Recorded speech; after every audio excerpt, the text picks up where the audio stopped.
حاجة ازيك؟ ازيك يا وحشاني والله جدا. الله يخليك والله. اخر مرة كنت ضيفتنا في رمضان. اه ايام جميلة ده جدا. احلى لقاء عندي في الدنيا. طيب الحمد لله. بعمل لقاءات كتيرة مباشر بس ده كان احلى لقاء عندي ربنا بصراحة. يخليكي ربنا يخليكي. الله يخليك. ومنورة تراثنا ومنورة باب رزق النهارده. الله يخليك. احنا عاملين حاجات جديدة بقى غير الطواقي.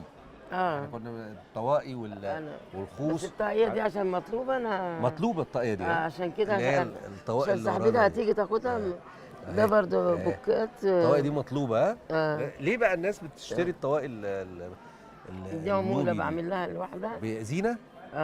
لا بيلبسوها. والله؟ لذيذة بيلبسوها. بكار دي طاقية بكار. بكار. بعد كده هنسميها طاقية روحية. طيب انا مش بعد كده، من النهارده إن طاقية شاء الله. روحية. جميل. فالطواقي يعني الحمد لله كله معروف الطاقية بتاعتك ايه. ده جايين طواقي لك من الخرز جايين لك برضه مخصوص طاقية، عليها. بس من الخرز لذيذة برضه. وده برنيطة برضه ايه لذيذ. اللي هي برنيطة بتاعت الخواجات بقى. يا سلام. انت لو لبسته هتبقى خواجة. يا سلام يا سلام. لا احنا عايزين نبقى مصريين اهو بالالوان بتاعتنا الحلوه. لا ما احنا الجميلة دي. مصريين خواجات برضه مش مشكلة. طيب احنا عندنا بقى ايه النهارده لفت نظري حاجات معموله من الموز. مخلفات الموز دي حاجات مخلفات جديدة. الموز. بص انا حاطط فيه حتة عشان لو اتبلى ده لو الحديد بيتقطع هو ما بيتقطعش. ده ما يتقطعش.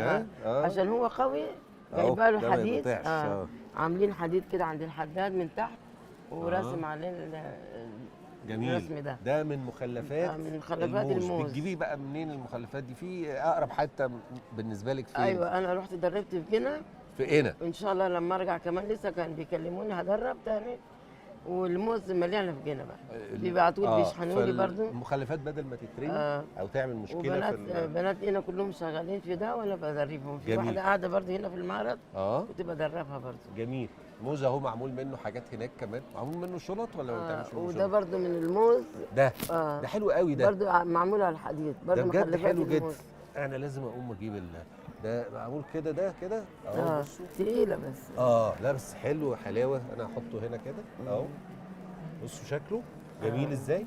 ده جميل جدا. ده معمول ازاي ده يا حاجه روحان؟ ده معمول من برضه عاملين جوه ده المخلفات الموز وفي السلك الاول بعد كده خياطه بالمخلفات الموز عليه على السلك. بس دلوقتي عشان تقيله شويه معلش. انا دلوقتي لسه كنت بكلمهم من عاملها من العرجون بدل السلك. نعمل العرجون. عرجون. يكون عرجون يكون خفيفه شويه. دول برضه كده حلوين حلوين. والشنط اهي جميله جدا. الشنط دي الشنط الشنطه اللي عليها ده كتكوت ده اللي هناك ده ولا من الفوز. بس ده حاجه انا حطها فوق مني. ودي برضه مرسوم عليه من الخوذ بس مرسوم عليه. حاجات جميله خفيفه دي خالص. دي حاجات خفيفه. ده شنطه السلاح. وده ايه ده؟ ده عياشه بيتحط فيه العيش. حلو جدا. جميل. اي مخبوزات دي جميله. ده معمول من ايه؟ دي برضه من الخوص بس مصبوغه. نخل. خوص النخل غير الموز. لا غير الموز. وعندنا طبعا الحاجات الايه المشهور فيها الخرز العادي ده. الحاجات النوبي دي الجميل. حاجه روحيه فكريني كده يومك بيبدا ازاي بقى؟ انا يومي بدري. لو في البيت بنام. نامي. انا كنت لسه ما بشتغلش. لو في البيت بنام. لكن بطلع انا سوق سياحي زي ما قلت لك السنه اللي قبل اللي فات. في سوق السياحي. بنزل من الساعه 9 لغايه الساعه 12 بالليل. السوق السياحي في النوبه عندنا. في النوبه في اسوان. ايوه. عند المحطه بالظبط. ايوه. يعني تطلع من المحطه تبص كده شمالك هتلاقيني قاعده.